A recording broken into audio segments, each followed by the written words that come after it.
Um, so moving on to Germany.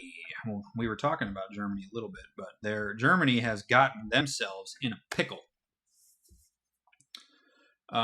They have, Germany has gotten themselves in an energy pickle by being quite awful with their future planning for energy, and this is a good lesson for the entire world to learn. Is because Germany has basically bet the entire farm upon Russian natural gas to power their economy. And that was going quite swimmingly because Russian gas was cheap, especially since they had built the Nord Stream pipeline and another pipeline I can't remember the name of into Germany. So Russia's oil was traveling straight into Germany. No trucks, no transit, no border crossings required. Just straight from Russia, straight to Germany. Everybody's happy, everything's cheap. Right up until Russia invaded Ukraine. And this has created a massive backlash in the Western world, and Germany being part of the European Union and using the euro as a currency, you know, they get to throw around their weight for being like being like I think twice the size of the next largest economy in Europe. So Germany's economy is huge, but they don't control the European Union, so they kind of had to go along with it. They were trying to thread that needle of like keeping the gas flowing from Russia while also slowly trying to wean themselves off because that's what the European Union wanted. But instead, what happened is Russia weaponized the fact that that Germany was trying to close all of their nuclear power plants for some fucking reason. I don't know why, and trying to close all their coal plants. And then as a result, the end result of them closing all these plants was going to be 50% of their energy comes from Russia. And now they're attempting to go from 50% of their energy coming from Russia less than a year ago to zero because of the Ukrainian war. And but they obviously need time to set this up, and Russia is not giving them time to set this up. Excuse me. Russia is just like, yeah, no, yeah, no. If we don't give you enough natural gas, then the price of natural gas goes up because capitalism. And as a result, we can make the same amount of money off of you while screwing your ability to power your country and ruining the livelihood of millions of German people by skyrocketing their energy bills. So Russia is basically playing economic warfare on Germany because Germany failed to see the flaw in the logic of betting your entire energy basket on one horse, and a potentially hostile horse at that. So Germany has dug themselves a grave that they are currently trying to get out of. So let's take a look at this here. Germany is currently turning back on their coal power plants to try to make up the difference. It says here, power plant manager Bernard Wendt, apparently he runs one of the plants, stands on a platform jutting out from a smokestack 20 stories above his company's chemical park. Past the park's menagerie of twisting pipes, scaffolding, and chimneys below him is a waterway that connects these factories to their energy source. Over there, that's our harbor, Wendt says. You see the yellow crane moving there? That's where the coal has landed by ship. So they're bringing in coal by ship, and the destination is the furnaces underneath. This power plant was supposed to be shut down. By the end of this one was shut down by the end of the year. And Germany was trying to get off of coal completely by the end of the decade. But with Russia cutting natural gas deliveries to Europe and with no quick options to replace that energy, Germany is warily turning to its most reliable and environmentally polluting fossil fuel. At least 20 coal-fired power plants nationwide are being resurrected or extended past their closing dates to ensure Germany has enough energy through the winter. So, what this means is Germany is having to turn back to coal because their only local natural resource for energy is coal. There's no oil, there's no natural gas, there isn't a particularly large amount of sun in Germany. The only real place where there's any wind is in the North Sea above Germany, so they don't really have any good options for locally sourced energy. They either have to import it or run it off of coal, basically. Which makes the decision to close their nuclear power plants even more baffling. Like, I guess there was already some public disinterest in having nuclear power plants in their backyard, and then when Fukushima happened in Japan, the German public was like, "No, we don't want nuclear power in our country." And then I guess Merkel caved and let them and let the people win in this respect, which generally I'm all for democracy winning and all this, but the people of a country are almost certainly not qualified to make that decision en masse. And anybody with a brain who knows anything about energy production knows that the amount of input you have to put into a nuclear power plant to get massive amounts of output worth of energy is ridiculously minimal. You can get the same amount of output from a nuclear power plant on kilograms of fuel that it takes in thousands of tons of fossil fuels. Kilograms of fuel equals thousands of tons of fossil fuel. That's how efficient nuclear power plants are at creating energy. So you don't need that much uranium to make a nuclear power plant work. Yes, the byproducts of fission reactions, especially uranium ones, are pretty nasty, but it's a perfectly manageable system. I always come back to this video, which I always like to show people. This is a nuclear waste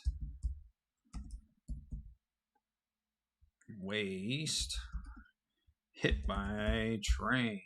If I could spell. Hit by train. Okay, so this video right here, all right, set you up for some context. Ed Walton.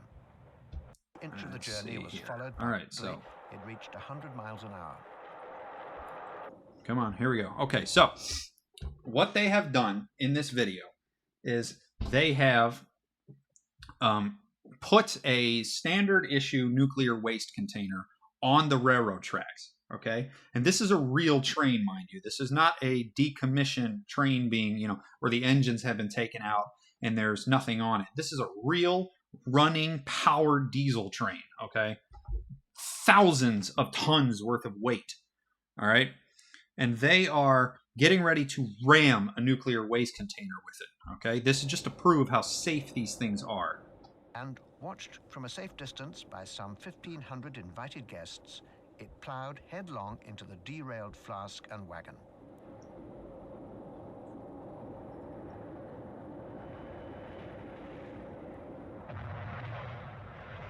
Look at that. Just destroyed the train. Cameras captured the scene from many different angles. Just destroyed the train. And when they go to the nuclear waste, see if we can get a good picture of it here. Now what they're doing here, right, is they're taking measurements of the radiation leaks. If the containment vessel had been damaged, it would have massive radiation leaks coming out of it, right? They hit this thing with a train and it didn't rupture the container. It destroyed the train and didn't rupture it.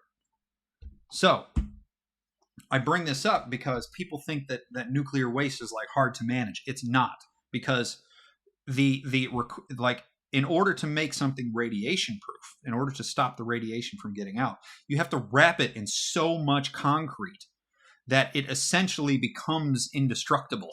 The core of a nuclear waste, from a nuclear fuel rod waste, is like this big around. There might be like 10 of them in a container, and then they wrap it in like 20 feet of concrete because that's what it takes to stop the radiation from getting out. And like, so this stuff is not dangerous. It's not hard to handle. It's heavy as balls, but it's not hard to handle. We have cranes for that. You can put it on trains. It's like, we have the equipment to deal with this. So the waste problem from nuclear waste is not actually an issue. The only thing we have to worry about is like, where are we going to put it long term?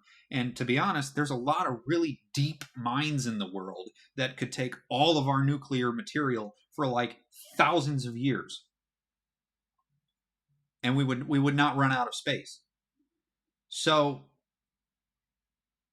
and these are things that the public just doesn't know. Like, ask around you, ask people around you on occasion about how hard it is to store nuclear waste, how dangerous it is to be near nuclear waste, and you'll get, and 9 times out of 10, possibly even 9.5 times out of 10, people will tell you, "Oh, it's super dangerous. Like, I do not want that stuff in my backyard." When in reality, like, I would much rather have a nuclear waste container in my backyard than fracking happening under my house. Because the nuclear waste container is so tough that the background radiation coming out of it is zero. Like, the amount of radiation from standing right next to a nuclear waste container is the exact same as standing 200 miles away from the nuclear waste container. And in order to get that much radiation protection, the thing is basically indestructible. Bombs won't hurt it. Bombs won't hurt it. Hitting it with a train won't hurt it. Armor-piercing rounds won't hurt it. It's like, it's just too tough. And people don't realize this. People just don't know. So they're unqualified to make this decision. And that's part of the reason that democratic republics, where we elect people to make decisions, have been much more successful at navigating these like energy crisis issues and setting up what is an acceptable way to structure an energy grid. And for some reason, Germany just like caved to public opinion on this, even though it makes no fucking sense why they would do this. So they closed all of their nuclear power plants except 3, and 3 of them were due to be decommissioned this year. They're going to keep 2 of them running. They had like 20. They had like 20 nuclear power plants in Germany. They could have easily just turned up the power at the nuclear power plants and offset all of the needs that Russia is currently supplying with natural gas. Like, that's how potent nuclear power plants are. They're very rarely running at capacity. Usually nuclear power plants are running under capacity because they're also used as like a backup. Because they're reliably pretty easy to turn the power up on. If a coal-fired power plant goes down somewhere and you need a little bit more energy, just turn up the nuclear power plant.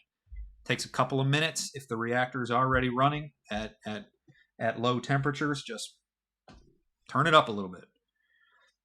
And they closed them all and just decided to go with Russian gas. So Germany is having this massive crisis of energy where the price of energy is just going through the roof, because in a rare move of the current German government's extremely poor leadership, they just offloaded all of their energy essentially to Russia, who is now using it as an economic warfare weapon. Like, who'd have thought that would happen? Like, companies don't do this with other companies. Like, you never rely on one source of income, of purchasing. Apple wouldn't be the company that it is now if it sold 10,000 iPhones a year to one if it sold let's assume for a second they sell 100 million iPhones a year, right? And they sell 50 million iPhones to Microsoft every year. And like, Microsoft is like, no, actually, we're going to build our own phone this year. So just boom, 50% of their business just gone. Like, that would make no sense for a company to operate this way. And yet Germany did it with a potentially hostile country. Now a proven hostile country. Like, they screwed themselves, and and the people of Germany are paying the price, and the rest of the world is paying the price because Germany is an incredibly energy hungry country because they make their industrial might, the industrial power of the German economy is massive. They have like they're like not I don't even think they're in the top 20 for most populous countries in the world. They're right down in the middle of the list of like population density, but they're the third largest exporter of goods in the world because of all the things that they make. The German machines, the German cars, the German like just luxury goods like knives and everything that the German economy makes, pots and pans and cutlery and bearings, and I mean all the stuff that Germany is involved in as a country takes energy that they cannot get locally if they don't have nuclear power plants. Like the nuclear power plants gave them energy independence, and this is the thing that this is where the lesson comes in with all the other countries in the world. It's like this crisis that Germany is in is the same kind of crisis that would happen in the United States if we don't diversify into renewables.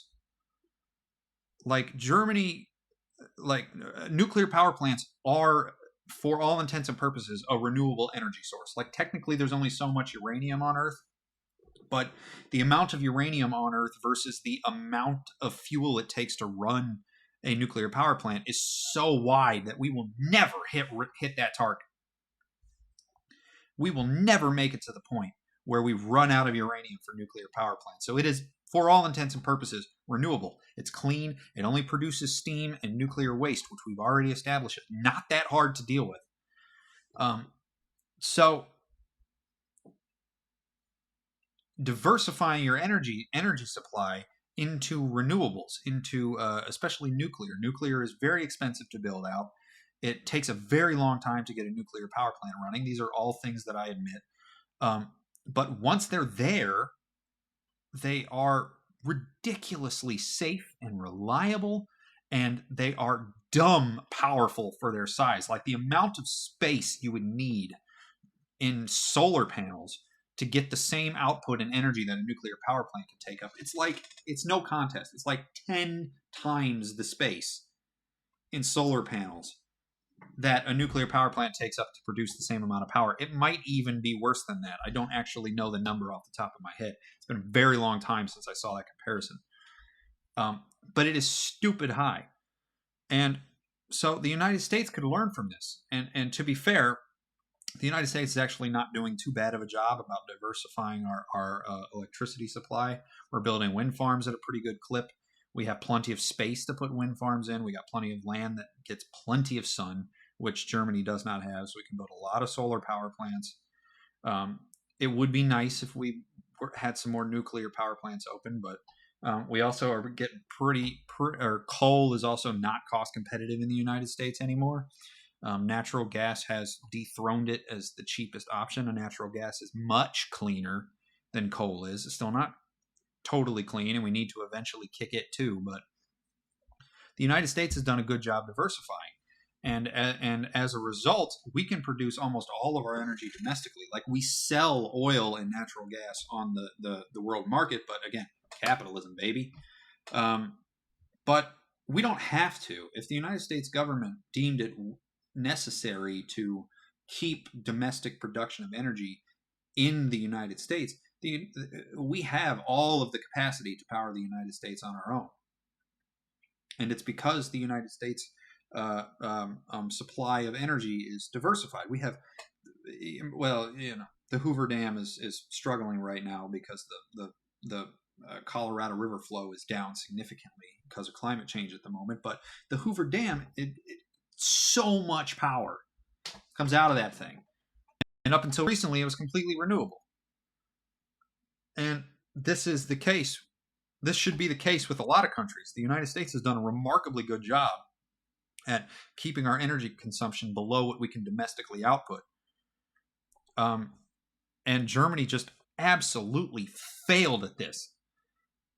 and they're paying the price right now. I mean, you're talking thousands of dollars for 1 month worth of gas that some of the German people are projected to have without some kind of government intervention. And it's their own doing. They did it to themselves. And they did it to themselves by not planning ahead, not taking like basic good practices to ensure your long-term future. And you know, it sucks when a country that productive on the world stage is suddenly hit with the inability to supply enough energy at cheap enough prices to continue their economic output. I mean, they're talking guaranteed recession in Germany right now because of how expensive the energy prices are. Now, Germany will probably, they're a very wealthy country, so they will probably have enough income as a country to supply enough electricity and enough energy to get them through the winter and hopefully to the end of this war with Ukraine and however the dust settles with Russia. They will probably do that, be able to get through it. But it's gonna hurt. And it's gonna hurt as bad as it's gonna hurt because they fucked themselves. It's their fault. It's not Russia's fault in this instance. Russia's the one that decided to invade Ukraine, but all they did was sell the oil to Germany. Germany didn't have to buy it. They had plenty of other options. And they blew it. So this is a good lesson. And all the people who are living in America should be thankful that you're living in a country that is as energy independent as we are. I mean, gas prices in America are high. They are not Europe high. They are not Africa high. And it's all because the United States is a massive country with a lot of resources that, you know, despite what a lot of people may think, are pretty well managed on the world stage compared to what a lot of other countries do. And it's not for lack of trying of other countries to try to throw us off.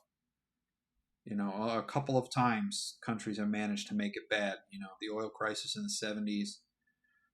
You know, when you know, during World War II, when economic output was specifically targeted at the war effort. You know, Germany and Japan managed to enact that kind of level of commitment from the government, so people didn't have the ability to buy all the gas that they wanted or all the food that they wanted. Like, this has only happened a couple of times post World War I in the United States.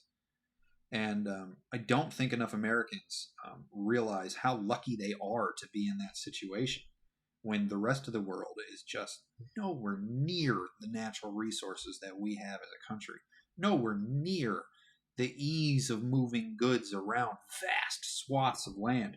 Like the eastern, like 80% of America lives east of, like, I think it's the 100th line of longitude, and it's because the rivers.